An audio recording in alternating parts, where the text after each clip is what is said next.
En géométrie, un petit détail peut tout changer, la façon de nommer un angle. Beaucoup d'élèves reconnaissent l'ouverture entre deux demi-droites, mais hésitent quand il faut l'écrire correctement.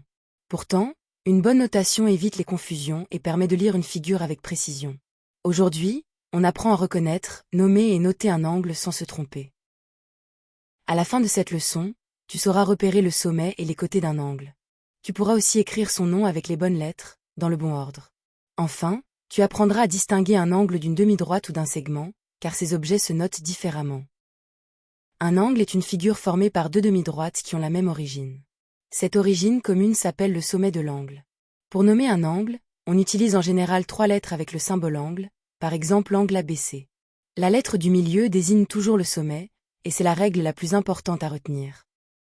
Si on lit angle ABC, cela signifie que le sommet est B, et que les côtés de l'angle sont les demi-droites BA et BC. L'ordre des lettres n'est donc pas décoratif, il donne une information.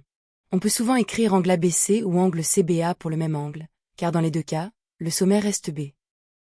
Pour bien nommer un angle, suis une méthode simple. D'abord, repère le point où les deux demi-droites se rencontrent, c'est le sommet. Ensuite, choisis un point sur chaque côté de l'angle. Enfin, écris 3 lettres avec le sommet au milieu, précédé du symbole angle. Cette méthode marche même sur une figure un peu chargée. Premier exemple. Sur une figure, les demi-droites OA et OB partent toutes les deux du point O. Le sommet est donc O. Pour nommer l'angle, on écrit angle AOB ou angle BOA. En revanche, écrire angle OAB serait faux, car cela placerait A comme sommet, ce qui ne correspond pas à la figure. Deuxième exemple, un peu plus subtil. On voit les points D, E et F, avec deux demi-droites ED et EF. Le sommet est E, car c'est le point commun aux deux côtés. On note donc l'angle DEF ou angle FED. Ici encore, la lettre doit rester au milieu pour respecter la définition. Troisième exemple, plusieurs points sont placés sur un même côté. Supposons que c'est soit le sommet, avec A et B sur un côté, et D sur l'autre. L'angle formé peut être noté angle ACD, mais aussi angle BCD si B est sur le même côté que A. Le sommet ne change pas, mais le nom dépend des points choisis sur les côtés. Attention au piège le plus fréquent, confondre le nom de l'angle avec le nom d'un segment ou d'une demi-droite.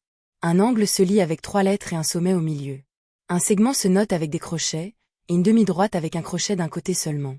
La figure peut contenir les 3 en même temps. Exercice 1.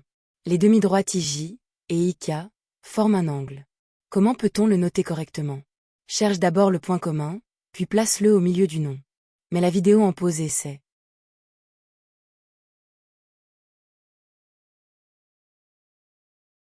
Correction. Les deux demi-droites partent du point I, donc le sommet est I. L'angle se note angle JK ou angle KIJ. Les deux écritures conviennent, car elles gardent bien I au milieu. Si tu avais écrit angle IJK, ce serait faux, car le sommet deviendrait J. Exercice 2. On lit angle MNP. Quel est son sommet, et quels sont ses côtés? Prends le temps d'observer l'ordre des lettres, car il donne toute l'information utile.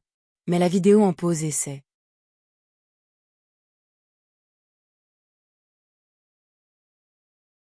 Correction. Dans angle MNP, la lettre du milieu est N, donc le sommet N. Les côtés sont les demi-droites NM et NP, car elles partent du sommet. C'est exactement la règle du nommage, une lettre de chaque côté, et le sommet au centre de l'écriture. Exercice 3. Sur une figure, les demi-droites RS et RT forment un angle. Un élève propose la notation angle SRT, un autre écrit angle STR. Lequel a raison? Justifie avec la place du sommet. Mets la vidéo en pause et essaie.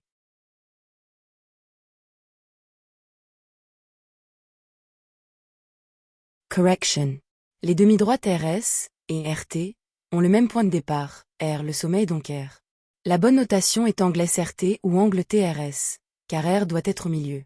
Angle STR est faux, puisque la lettre du milieu est T, ce qui ferait de T le sommet. Retenons l'essentiel. Un angle est formé par deux demi-droites de même origine. Cette origine est le sommet, et la lettre du sommet se place toujours au milieu dans le nom de l'angle. Enfin, plusieurs noms sont parfois possibles si plusieurs points appartiennent aux côtés, mais le sommet, lui, ne change jamais. Pour t'entraîner encore et vérifier que tu sais bien lire et écrire les angles, télécharge la fiche d'exercice corrigée gratuite. Tu trouveras d'autres questions, avec des figures et des corrections détaillées. Rendez-vous sur math-collège.fr.